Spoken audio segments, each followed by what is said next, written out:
All right, all right. What's going on, everybody?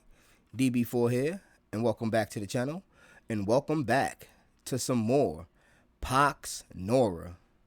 We are here for yet another glorious showcase. Let's get it. Now, PoxNora is a free-to-play tactical TCG trading card game. It's actually on Steam right now. You can head over there and pick this up. It's a very old game, by the way. This game came out in 2006 for the PC. Then it actually came out on Steam around like 2010. I know that's when I started playing it. And it actually came to PlayStation 4 sometime after that. So it's also available on PlayStation 4 as well, and maybe Xbox too. I think they ported it over to all the consoles, so you can get this game for free on consoles and PC. But the reason why we're mainly playing this game, if you missed our very first showcase video, PoxNora is a game that's been out for so long, but they just released a brand new huge update that's basically a brand new client. Now the game runs on a way more up-to-date client. They have new sprites, new mechanics, new everything, and it's looking like we're going to get some more expansions in the future and possibly some more cards. So I'm super excited to continue playing this game. Now, we started with the training missions, and we actually went through the tutorial in the last episode of this showcase. Now today we're going to head and do the faction missions, and this will be a great opportunity for me to explain to you guys how the factions work. As you can see, there are 1, 2, 3, 4. There are 8 factions in total, and these factions are pretty dope. These factions are very unique. They have very unique mechanics. They have their own clans within the factions, and they got some crossover, some dual typing, but you know, for the most part, these factions stay true to their purpose and what they're trying to do. Now, you can build the deck with up to at least, I think the maximum you can do is 2 factions, so you can mix and match any 2 factions you want to build the deck. But I'm gonna go over that in just a second. So let's head back out of here. Now, in order to explain the factions a little bit better before we get into the faction quest, I just want to go into the deck builder. Since we got our very first deck on the last episode, I want to show you guys what the deck manager looks like, as well as what the factions look like. Now, during the intro, I wanted to stay away from that stuff because I realized that I'm going to be explaining to you guys about cards that we don't even have yet, and we're not sure if we're ever going to get them, because everybody starts with those cards in the tutorial. We all going to have the same cards, so I didn't want to explain too much of the abilities because we may or may not see those abilities again for a very long time. So this is the very first deck you get. When you complete the tutorial, you will get this deck. That's why I advise everybody, if you start playing this game, please do the tutorial first and all of the faction missions. This is why we're going to cover it today, because it's very important. That's how you get your starter decks. You'll end up with 8 decks in total. I think you'll actually probably end up with 9 decks, because I think you get 2 Iron Inquisition decks with 2 different themes. But I could be wrong about that, and then I can show you guys how to purchase decks later on. Decks are pretty cheap. I think they're 200 gold, so we already have enough money to purchase, or I think they're 500 gold. We already have enough money to purchase a brand new deck, even after we get the 8 free decks. So completing the tutorial alone will give you a free deck and money to purchase a deck from the store. But let's get into the factions real quick. With all that being said, now I want to explain to you how the factions work and basically the mechanics a little bit. Now, each faction has its own theme, its own overarching theme, and they also have champions. These are your champion cards, or your runes, so to speak. Runes is basically another word for cards inside the decks, or the dock. A dock is another word for deck. Now, these runes are your cards. Now, this is the Iron Fist Inquisition faction. This overarching theme of this faction is basically defense, and they have a lot of paladins, and they do a lot of healing. Now, the main thing about the way these factions differ is with the races. Now, this faction has mainly a core of barbarians and dwarves. This is why it's a very familiar faction, and it's the first faction they give you. So you're going to have a bunch of barbarian heroes, and you're going to have a bunch of dwarven heroes. That's the overarching theme of the faction. Now let's get into the filters real quick. We're going to filter this out and only pick Iron Fist Stronghold cards. And we're also going to go to status, and I'm going to go to the cards that we do not own. They have a very robust and detailed filter system. You'll get used to it, and it'll come in handy. Trust me, get used to it fast. Now, if we take a look, as you can see, most of the cards we're going to get are going to be dwarf cards, and they're going to be barbarian cards. That's the overarching theme with the deck. But each faction also has separate clans within the faction that help break up the themes a bit. Now, obviously, two of the clans are going to be the barbarians and the dwarves. So you're going to mainly see barbarians and dwarves with this faction, but you'll also occasionally run into a dual type faction, a dual type clan, like the Leos. The Leos are half tiger, half man creatures. Pretty dope. And these are dual type factions. There's a few of those. There's quite a bit of those. And another clan you'll run into a lot of is constructs. So this faction has a lot of dwarves, barbarians, and constructs for the most part. Most of the runes you get are going to be that. They have a few trolls scattered about. And they have a few trolls scattered about this faction as well. Like here's a troll. Trolls are consistent within this faction, and you're going to run into a few angels, trolls, and a lot of these Leos characters because they are the dual type of this faction. Every faction has a dual type clan associated with it, so you can do a lot more mixing and matching with the other decks and stuff like that. So yeah, basically with this faction, you're going to get constructs, dwarves, barbarians, and you get some trolls here and there, and they have a small amount of angels. I think every faction gets at least one dragon and one angel because of the expansion that they put out. But for the most part, you're going to get a few extra angels if you pick this class specifically, this faction specifically. Now, let's go to the filters, and let's go to another faction real quick. Let's go to the Kahit Forest. Now, this is another very straightforward faction. These guys focus on close range and armor and stuff like that, and paladin synergies, close range. And these guys are more elven forest creatures, range characters. So these are the two most straightforward factions. That's why I'm going to explain these right now.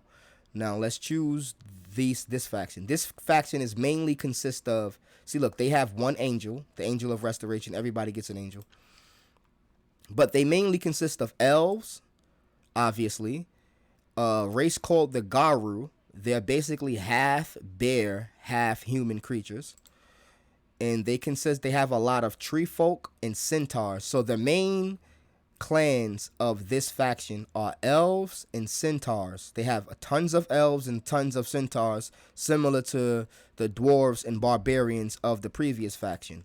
Now, they have a few minor factions. Like I just showed you, the Garu will be considered a minor faction inside this specific a minor clan inside this specific faction. They also have tree folk. The tree folk will also be considered a minor clan inside this faction. Basically, they have a bunch of creatures that relate to the forest. They have the Garu, they have the tree folk, and they also have beasts, just normal beasts. You'll see a lot of random beasts that are just regular bears. They aren't Garu. They're just regular bears, regular wolves. The beasts are another minor faction, minor clan within the faction. Excuse me, I keep repeating the same thing wrong. But yeah, you'll run into a lot of Garu, a lot of tree folk, a lot of elves, and centaurs. Now, they have another minor faction associated with this clan specifically. Besides the tree folk, they have a dual faction clan, and their dual faction clan is going to be the Tortoon. They're basically half turtle, half human. So this faction is very cool, very straightforward, but it also has some cool creatures in it, like the Garu. And they also have one more minor faction, similar to the trolls. They have the Vishal. The Vishal are basically half squirrel, half human. So they have elves and centaurs as their two major clans. Then they have the minor clans of the tree folk, the Garu, and the Vishal. The tree folk are half man, half tree. Vishal, half squirrel, half man. And the Garu, half bear. Specifically half bear and half man. Then, they have a couple of other minor clans and things like that. So that's the basic gist of how the factions work. There's a lot of crossover. There's a lot of overlap. And this faction mainly focus on range combat. Now, obviously, a lot of these Guru creatures, they're going to be good for close combat. But it's not as many of them as you're going to get centaurs, which for the most part are rangers, and elves, which are archers. So you're going to get a lot of archers and centaurs, which are ranged characters. So the bulk of this faction is going to be range combat. So there you go. That's a brief explanation of the factions real quick. I hope I didn't drag that on too long. Now we're just going to get back to the filter and change everything back to the Iron Fist Stronghold. And we're going to change the status to things that we only own. We did get a few runes in our last episode, so we're going to add those in probably. Let's just go through these cards real quick. We're not going to make this a full deck review, but we are going to go through some of the cards. We have an angel, like I explained. They have angels. We have a few dwarves. The main cards I want to focus on are the most powerful cards. As you can see, we have Talgar, Iron Fist. He has multi-attack, regeneration. This guy has a physical attack. He's a hero unit. This hero cannot be reanimated, and he has Iron Will. He has Throw Hammer. He has rank 2 Tough. As you can see, he takes 2 less damage. He also has Spur, +1 damage for each opposing champion within 4 spaces. So it's good for him to just be surrounded by enemies. And he can end up leveling up to Thirst for Battle. Now, I want to explain this real quick, and then we can move on. As you can see, our card is level 1, and you see these abilities on the side are locked. Now, when you reach the next star, which is rank 2, you can unlock the next rank of abilities. So he might end up with Purified or Thirst for Battle.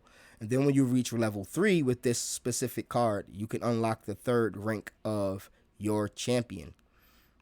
Now, the way you get experience, this is an experience bar, or they call it CP. You have to actually kill other champions with this card. Just winning the battle with the card is not enough. You have to actually kill the champion with the card. That's why win, lose, or draw, you'll level up as long as you're killing other champions.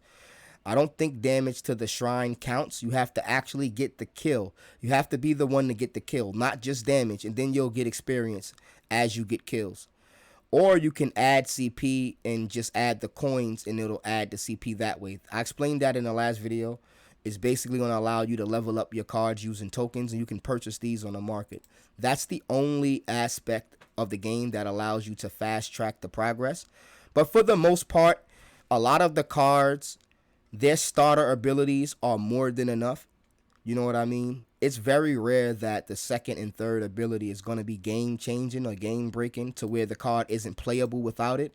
For the most part, the balance of the cards are superb, and this game been out for a while, so there's been a lot of patches and rebalancing, so they have it all figured out. You basically just get convenient abilities later on, not really the good ones, because as you can see, Tough is probably the best ability he can get in this upgrade. So yeah, he's good with that. You know what I mean? Just like Spur. Spur might not be as good as this, but still, this is a level 2 upgrade, as you can see. So I just wanted to explain that about the cards real quick. Now, as you know, we're going to start with a bunch of barbarians and dwarves, and I just want to show you guys about the spells. We played these 2 spells in the last game, Hammer Strike, Earthquake. But we do have a few other spells, like these are, I would call these like enchantment auras. You target a champion and it gives them an aura, fire aura, and and brand 3. If a target is a paladin, you are refunded 10 aura. So it has a paladin class theme as well with this deck. This is another enchantment. This can give any target flight. Flying is very useful in this game, and we get Hunter Walker, a very useful ability. And if it's a paladin, it gains Hunter Walker. Hunter Walker, we'll show you what that is later. Oh, you can read it. It has some healing abilities here, some healing spells. It also has Disarm. Target equipment is returned to its owner's rune deck. Basically, we can destroy somebody's equipment or send it back to their rune deck. It has some damage prevention abilities like Impervious. We can make all damage reduced to 0. So you can tell these guys are tanks. And he has Skirmish. He can only target champions. He can't target the actual shrine. We have some lightning abilities. This is actually the Celestial Spear, It's actually a relic. It's a spell, but it's also a relic that causes damage when you deploy it. We have another relic right here, the Memorial. We have an extra relic right here. We're going to get rid of most of these relics, so I'm not really going to explain too much about those. You guys can read it, though. We also have equipment. This is actual equipment, not enchantment auras. You can only put one equipment on a champion. One equipment. You can put as many auras as you want on champions, and you can put auras and equipment, but only one equipment per champion. And the champion has to be destroyed for you to get the equipment back, or the equipment to go to the graveyard, just like all equipment really works.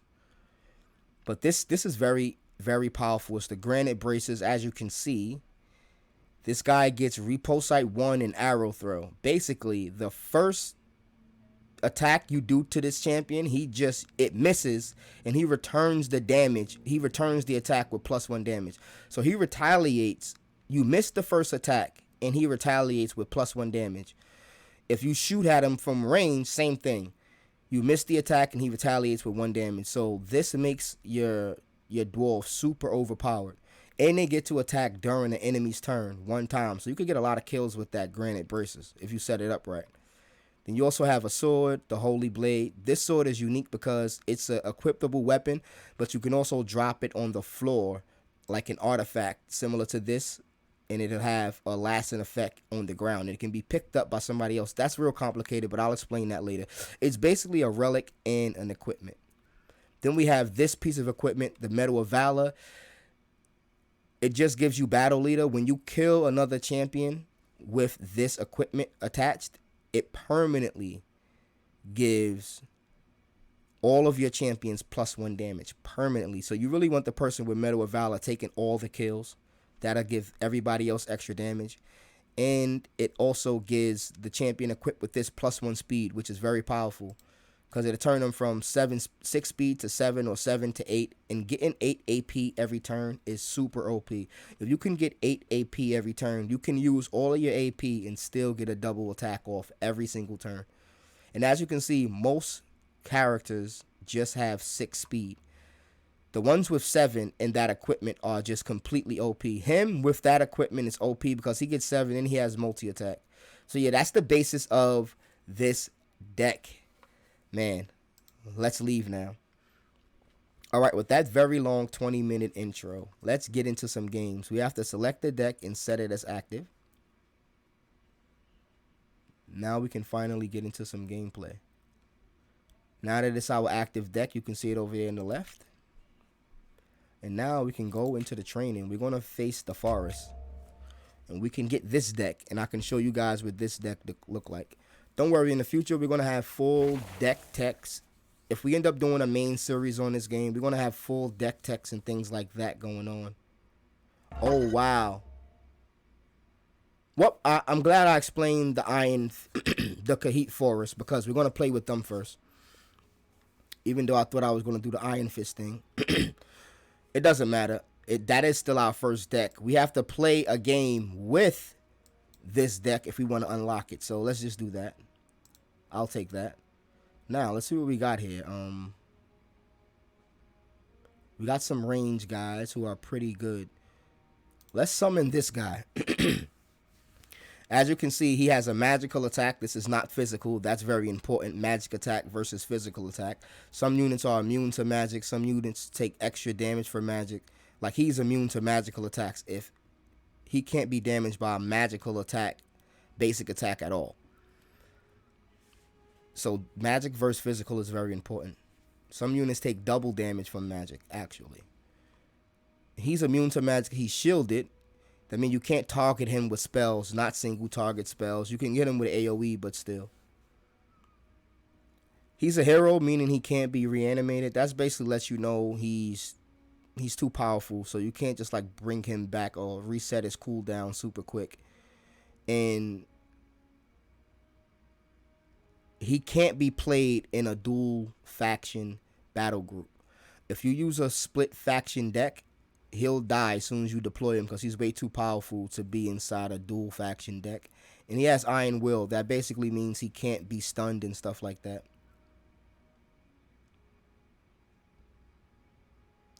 He has opposing viewpoints, meaning this is about lore. Him and another specific champion cannot be in the same deck. It won't work. That's real cool. I like that a lot. It adds to the lore. Then he has Illuminate. When he successfully damages somebody with a basic attack, they illuminate it for 4 turns. Illuminate is basically, you know, units can't be stealth around you. And he gives you debilitated for 10 turns when he attacks you. So he's very powerful. He gives you illuminated, debilitated. He's immune to magic, everything. So we're going to put him down. I'm not going to explain every ability of every unit, but I thought it was worth explaining his because he is one of the more powerful units of this faction. Now, they're giving us instructions. They want us to capture 2 Nora fonts. So we're going to capture this one and then fight for that one. And I think we'll continue.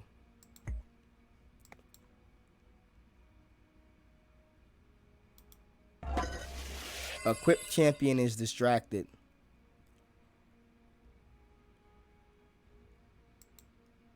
Alright, that's just basically a spell that targets a random champion. Alright, now we're going to go and capture this font. Landmine. Man, if this is the deck we unlock, this is very different from the starter decks I remember.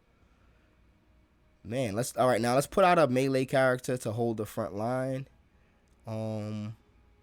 We can throw out this Garu with his Garu cubs.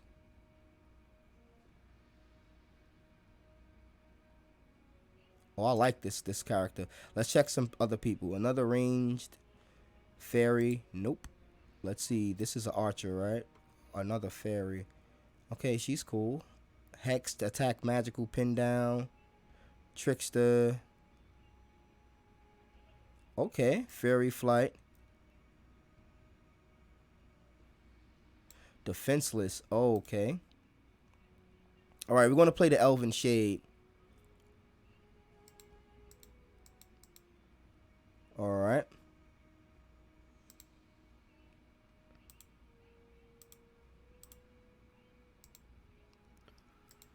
Alright, let's play the Elven Shade.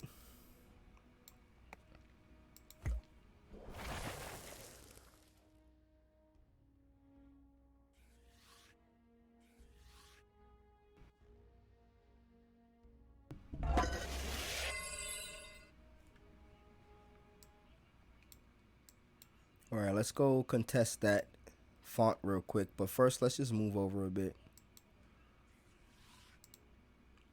We don't want to get too hasty. And we'll save up our Nora. We might have to defend this side of the bridge, so let's be a little bit careful. Now, this faction is the Shattered Peaks. Yeah. Okay, they have a lot of Cyclops and Voiles. Voiles are like these overgrown bat creatures. So, yeah, they had a lot of Cyclops and Voiles and stuff like that. So, we got to be careful. These guys are pretty strong. Let's summon... I think we should put more... Man, he doesn't have any speed. It'll take him some time to get to that front line. Maybe we could reconsider and throw... Man, she has even less. She doesn't have any defense. Alright, we're going to put the cub out. The cub with the Garu.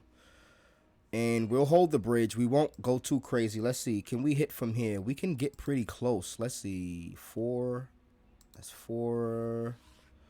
One more and we could actually hit. But let's see. How close can we get to protecting? We could probably get here. 5. How many spaces can he move? 7. Whoa. Okay. 1, 2, 3, 4. Then he'll have 5, 6, 7. He'll have enough to attack us. We don't really want to do that. You know what? We're going to move up. Attack. Then what we're going to do, we're going to move out of his attack range. 1, 2, 3, 4, 5. We want him to spend at least 5 to get to us. Then he'll have 2 left and he won't be able to attack. So we got to occupy that square. Let's go. 1, 2, 3, 4, 5. Yeah. And we'll be able to double attack next turn. Let's save all of our Nora. Now, that's why I did all of that to show you guys the value of strategic placing. Now, this guy is going to basically trap himself if he decides to move in. He did a very smart thing by stopping short and letting me come to him. Great. Now, this will allow me to reinforce our rear guard and our front line a bit. We have to be careful because this unit has flying, and it can fly over this river and without any penalties and snag that. So we will summon something over there in a minute. Or better yet, I might use a bramble. Well, I can't quite hit this with bramble.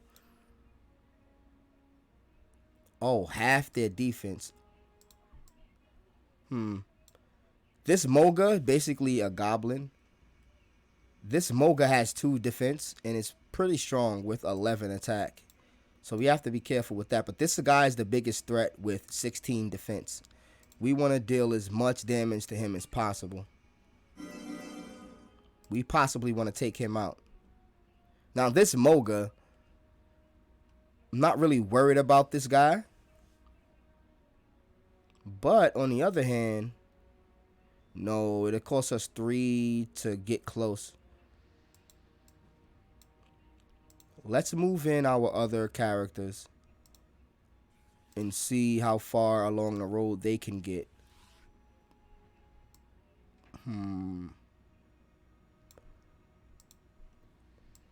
This is a ranged character too, so I want to be able to fight on terms with that guy.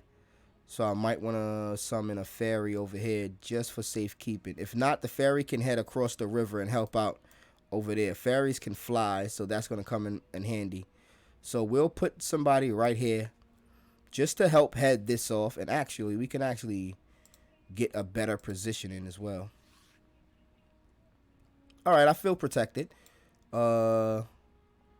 Distracted. Oh, no, we're not going to use that. Let's end the turn.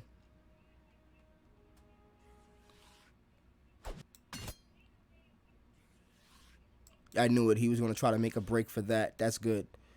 All right, that's good. And this guy came to us, which is excellent. We can slaughter him with a barrage of attacks. We actually wanted him to come to us. Yep. We should be able to take him out. No problem. All right, we'll have to back up 2. I don't want to go back, so let's see. 1, 2, 3. We could go to the right 3. Yeah, that still keeps us in track to assault this other guy. No, we messed that up. Yeah, we kind of screwed that up.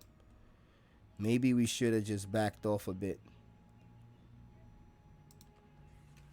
All right, well, we miscalculated for sure.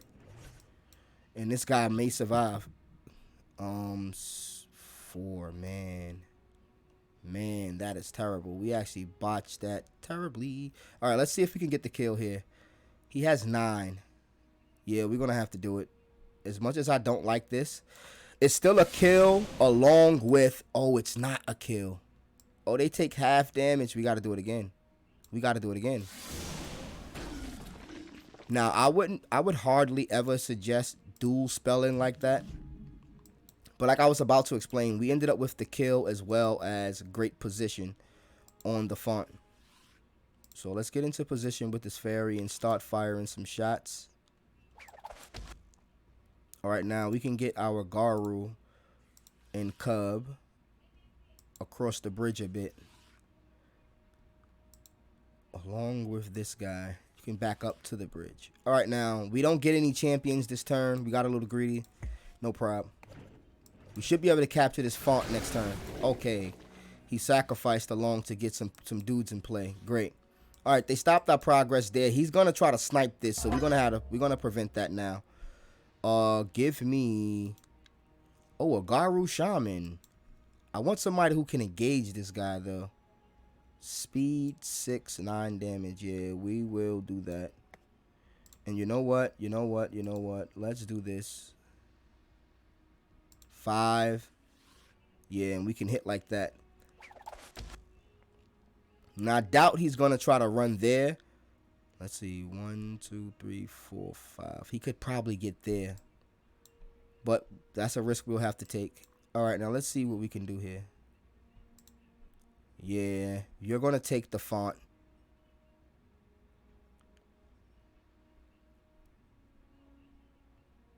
take the font and save some AP.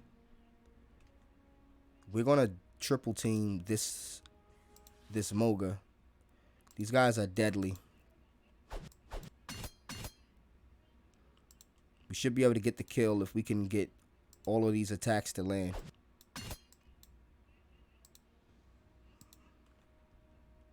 Alright, we need to step down one.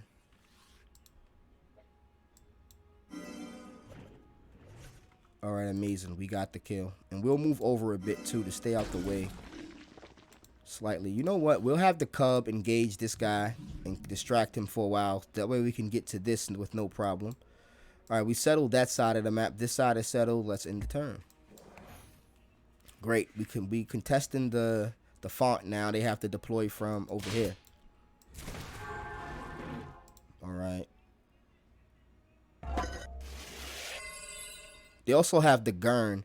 The Gurn are basically half rhino, half man. I love all of the clans in this in races. Oh man. Half bat, half man, half rhino, half bear. Like these are like goblins. Oh man, the Mogas. This game was well made and well thought out, in my opinion. Alright, we're gonna triple team the Gurn. Like we do. Is this guy? He's not in the place. Oh, that's interesting. So you're not even here, huh? Hold on. How much defense do this guy have? 0. We should be able to get this kill here.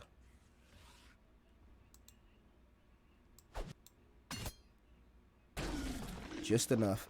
Yep, and we'll get the globe. All right. Are we going to be greedy or... Nah, we're not going to be greedy. We're going to move up.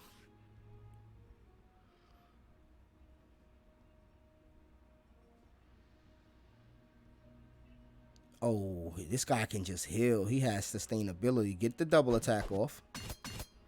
Amazing. Now, this guy is in trouble. He cannot stay there. All right, we can actually engage now, so we're good. It's going to cost him too much to get out the way, so we have this guy. Now, he stayed there too long, obviously.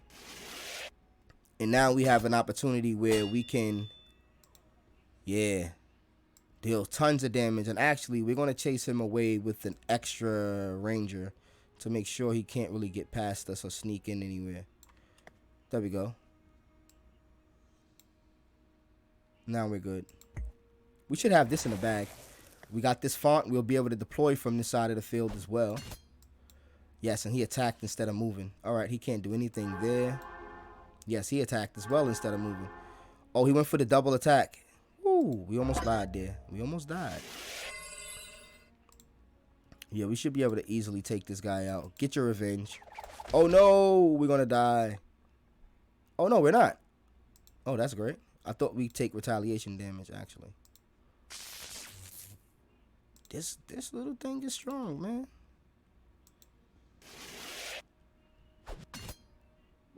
All right, we got it. We got it. We got it. We got it. We got it. We got it. Yeesh. We'll leave it. We'll leave it. We'll head up north. We'll start headed up north.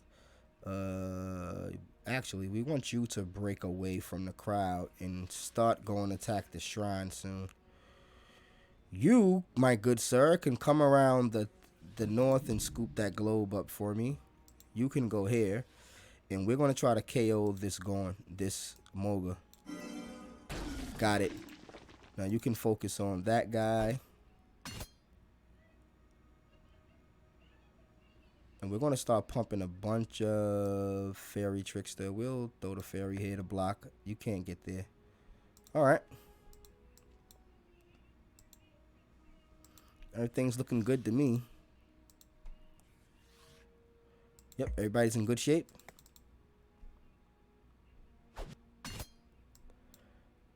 He's definitely tanking that. All right, run far left.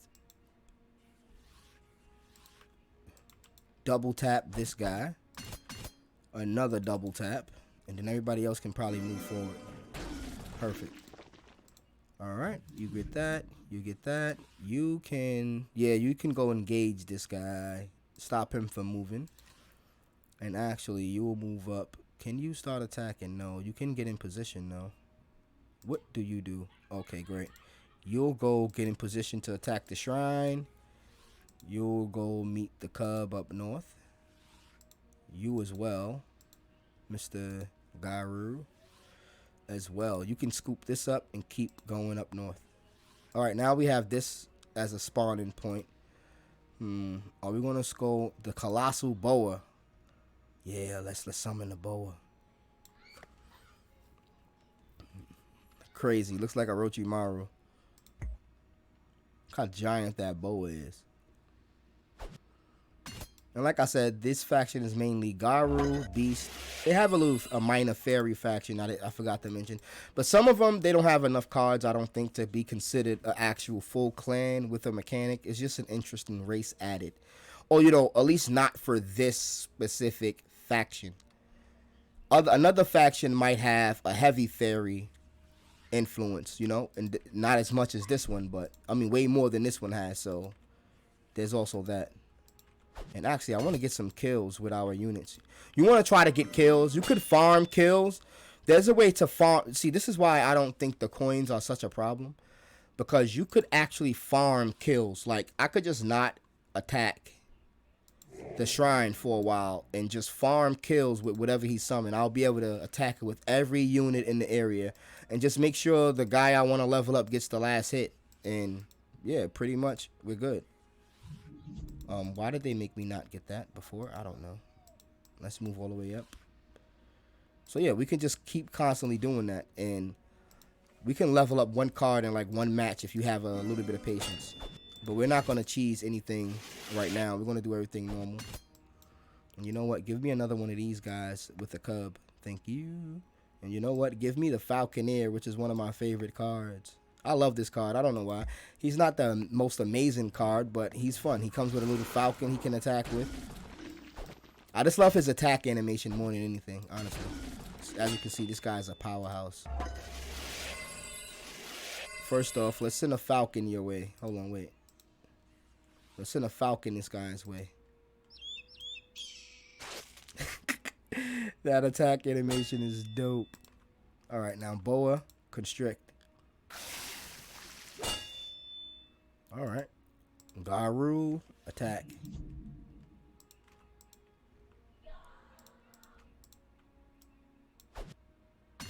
Alright, let's start heavily damaging this thing.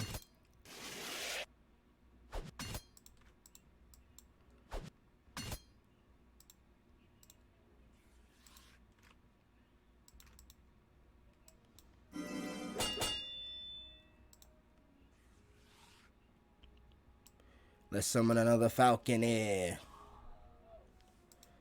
Oh, you know what? We should have summoned the Healing Flower. A Healing Flower in this zone is just OP. You'll get healing every turn. It'll keep spawning other Healing Flowers. Like, if you can get a Healing Flower near one of these flowers, at the end of each turn, everybody within 2 spaces heals 6. And at the end of every 6 turns of copy of this, it basically spreads every 6 turns. So if you can get a Healing Flower anywhere near your enemy base, it's just OP. It'll keep making more Healing Flowers, and everything in 2 spaces will just get mad. And that ability with the health stacks too. So let's get this kill first.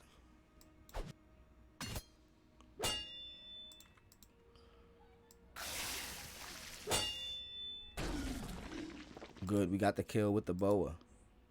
Alright, let's drop this shrine now. Yeah, we're gonna drop it.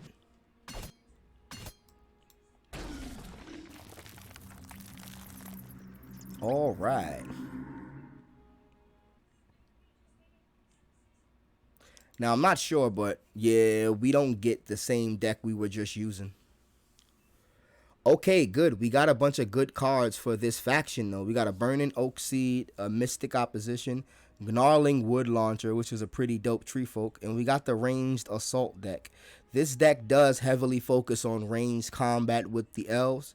I would say one of the only weaknesses that deck has is, you know, you need some close combat units to really protect yourself. But yeah, we'll cover that deck in a future episode. Now, we're not going to do too many more explanations of how the factions work after this video, so we'll kind of consider this a faction overview overview video. And when we come back for the next episode, because I really don't want to make these videos too long, the first episode was an exception. We're going to continue and do the other parts of the faction mission. For instance, we're going to go into the Savage Tundra. We're going to do the Savage Lands and things like that. We might do 3 separate videos in the next one. We'll decide. But yeah, that's going to be it for this episode of PoxNora. Man, I appreciate you all for tuning in. I appreciate all the support we got on the very first video. That means this series is actually dope to continue. We're going to continue the special feature portion of the series with the training. And like I said, if this video gets a ton of support, if this mini series gets a ton of support, we will make PoxNora something we do regularly. I have no problem live streaming this game on the weekends and just kick it with the community. And if there's anybody who want to learn how to play and learn some of the more advanced mechanics, we can go over things like that in some live streams. But yeah, with that being said, make sure you check the description box below if you want some information about the game, as well as my social media contact information. Make sure you guys like the video, comment, and subscribe if you feel like it. And with that being said, it's your boy DB4, and I'm out. Peace.